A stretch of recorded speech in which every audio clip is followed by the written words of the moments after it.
And welcome to Hannity. And former Speaker of the House Newt Gingrich will join us in a few minutes. But first, I've said since 2008, journalism in America is dead.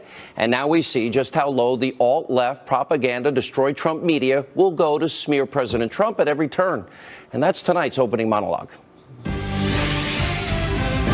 All right, so here we are. Today is day 50 of the Trump administration. The commander-in-chief has been rapidly moving to keep his promises to you, the American people, the things he campaigned on. He detailed a very specific agenda and has been going down the list, checking items off one by one. And today also, good news, we learned that 235,000 new jobs were created in February alone. Of course, don't expect the alt-left propaganda media to report all of the good things that the president has accomplished in 50 short days. Now, the biased press, they would rather focus on anti-Trump conspiracies such as this. CNN has learned that the nation's top intelligence officials provided information to President-elect Donald Trump and to President Barack Obama last week about claims of Russian efforts to compromise President-elect Trump. CNN learns the FBI is continuing to investigate an odd computer link between a Russian bank and the Trump organization. Vladimir Putin over there in the Kremlin did everything he could to put guess who in the White House. Well, no matter how much improvement America sees over the next 4 years, no matter how many jobs are added, no matter how much wealth will be generated, that kind of Russia-obsessed conspiracy propaganda, it appears that's all you're going to hear from the left-wing media. Now, meanwhile, none of the so-called journalists are even willing to conduct an investigation behind this unprecedented and, in some cases, absolutely criminal leaks that are happening in Washington, like the ones you see right there on your screen. Those are leaks since Trump's become president. However, at Circa News, two very well-respected journalists, they have conducted a thorough investigation into the Trump-Russia collusion claims. And what did they discover? Just weeks before the election, the FBI received a warrant to investigate a server connected to Donald Trump's businesses, but they found no wrongdoing, no collusion with the Russians. And around the same time, in fact, in October, a FISA warrant was also granted to investigate potential Russian influence in the election. Now, if the mainstream media cared about presenting the whole truth, they should run headlines like this. Federal investigation finds no evidence to date that Trump campaign colluded with Russia.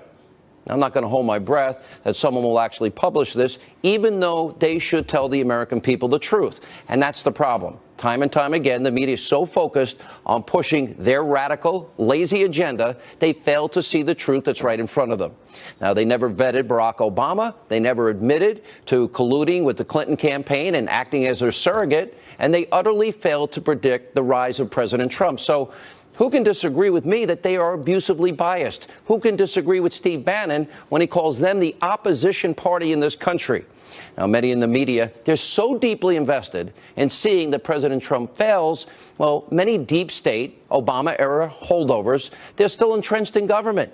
And by the way, I'm not the only one that feels this way. For example, former Democratic Congressman Dennis Kucinich, he said that President Trump has a point about the wiretapping. Take a look. People who are saying about President Trump's claim, oh, it could never happen. Well, frankly, it happened to me. And I had proof because the Washington Times actually let me listen into a tape that was made of a conversation in my congressional office. It was a conversation between myself and a foreign leader. The conversation was approved and cleared by House attorneys who said, yes, you can do that. That's your constitutional right. But someone had intercepted it, that my phone wasn't safe in a congressional office. Now, if they can do that to a member of Congress, they can certainly do it to a presidential candidate, and they can do it to private citizens as well. Dennis Kucinich is right. And former Clinton campaign manager Robbie Mook, he also confirmed that some Trump campaign conversations were, in fact, wiretapped. Watch this. You say there was a wiretap. That there was a wiretap of Russian agents, and that those Russian agents were communicating with Trump staff. That's why they were picked up. That's what the intelligence community. That's what the intelligence community has told us. That's what's been reported very widely. Those are the facts. All right, you, the American people, you deserve truthful answers. For example, what did the Clinton campaign know? When did they know it? And last night I said it was time for President Trump to clean house. It has to happen. Sean Spicer had this to say when asked about all these Obama deep state shadow government holdovers. Take a look. I think that there's no question when you have 8 years of one party in office, that there are people who stay in government, who affiliated with, joined and continue to espouse the agenda of the previous administration. So I don't think it should come as any surprise that there are people that burrowed into government during 8 years of the last administration and, may have believed in that agenda and can want to continue to seek it. I don't think that should come as a surprise to anyone. Now, today, the Trump administration, they took the first step into purging deep state actors. According to a DOJ spokesperson, quote, the Attorney General has now asked the remaining 46 presidentially appointed U.S. attorneys to tender their resignations in order to ensure a uniform transition. Joining us now from circanews.com, Sarah Carter is back with us. What you and John Solomon broke, to me, is huge. Nobody was able to confirm what you guys have. That, number one, a FISA warrant was issued, correct? You're 100% sure. We're 100% sure, yes. A FISA warrant was issued on the overall investigation into Russian hacking, and a separate warrant was issued to investigate the server that was registered to Trump Tower. And there was absolutely no evidence discovered during that search, and it was a very brief search of that computer server. It yielded no evidence whatsoever that alarmed the FBI that there was any criminal connection between Trump or any of his surrogates, anybody on the Trump team, with Russia. So they shut it down quickly. But you asked the question, when did Hillary know about it? Remember, she tweeted about it, and a Slate News magazine also wrote a story about it at the same time. She talked about these nefarious connections between Trump and Russia and his server. And then we had Harry Reid last October make those same claims. But remember, it was in October when the FBI opened their investigation into the server and closed it within the month of October because they found nothing. Sarah, so this is amazing. We've been hearing for months and months and months and months potential FISA surveillance warrants being issued, other warrants. The president tweets out that there was surveillance, or he said wiretap. We're really just interchanging and parsing words. He's right. The media blasted him for that tweet that he sent out. But there was surveillance. There were 2 warrants. It happened. They found no evidence at all to say that there was any collusion. Don't you think, in light of all the media coverage of this, that there's a dereliction of duty in informing the American people what you and John Solomon, both great, objective journalists, investigative reporters, have found? Don't you think this is major headlines they're ignoring?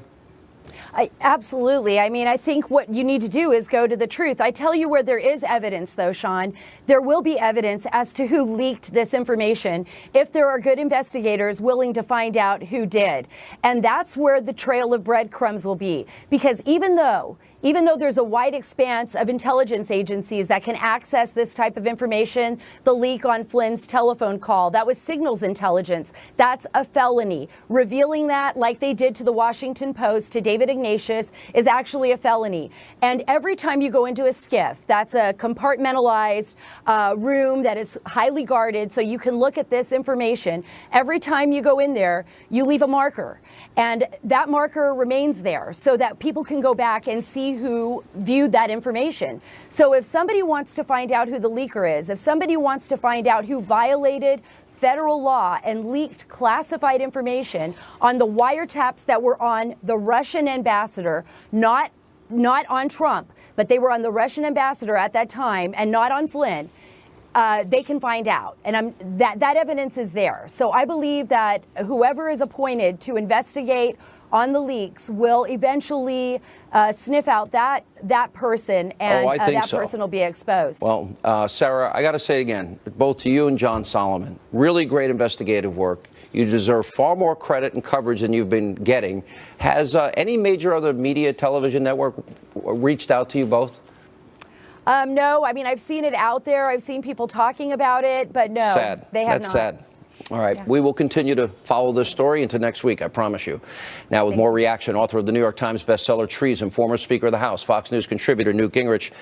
2 warrants issued, no evidence found, basically exoneration by the investigative units, and the narrative has gone on since before the election. What does this tell you? Well, you know, the first thing that hit me tonight, listening carefully to that interview, and she really made some good points. The second warrant which apparently went right at the campaign computer, is sort of the electronic equivalent of Watergate. I mean, in 1972, when the Nixon operatives, who were government employees, broke into the Democratic headquarters to find out what the Democrats were up to, that was considered such a huge scandal, it ultimately cost President Nixon his job. Now, what you have now is electronically, the federal government has gone into a campaign computer in what was clearly a fishing expedition. They found nothing, but they, in effect, ran the risk of violating the campaign. And it makes the question, why would the court have issued a warrant to go into a political campaign computer when there is, in fact, no evidence that the campaign was in any way involved with the Russians?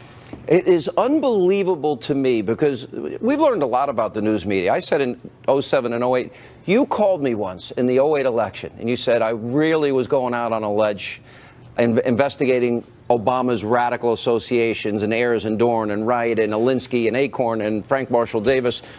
And you cautioned me as a friend, because we've been friends for a long time. And I kept going. You said I'm probably risking everything doing it. But they never vetted him. They never told the story of how his rigid ideology failed this country. They colluded with Hillary Clinton. Now they are hell-bent on bringing destruction to this president. What does that say about the state of the media in this country today, sir? Well, let me say, first of all, just for the record, I have since said many times that Sean Hannity was the only reporter in 2008 who understood the core radical nature of Obama and who attempted to explain it to the country. And in that sense, you were way, way ahead of anybody else in actually understanding what the underlying motivation of radicalism was that Obama was involved in. Look, I think it's pretty straightforward, and I actually like the phrase that Trump has used before. You have fake news. The fake news is created by people like the Washington Post, the New York Times, because they're waging war on the Trump administration. This is not just bias. This is not just slanted coverage. These people are at war with the very survival of the Trump administration. They are the opposition. Sean Spicer was exactly right today. Right. They are the opposition party, and they are helped by government employees who overwhelmingly voted for Hillary Clinton.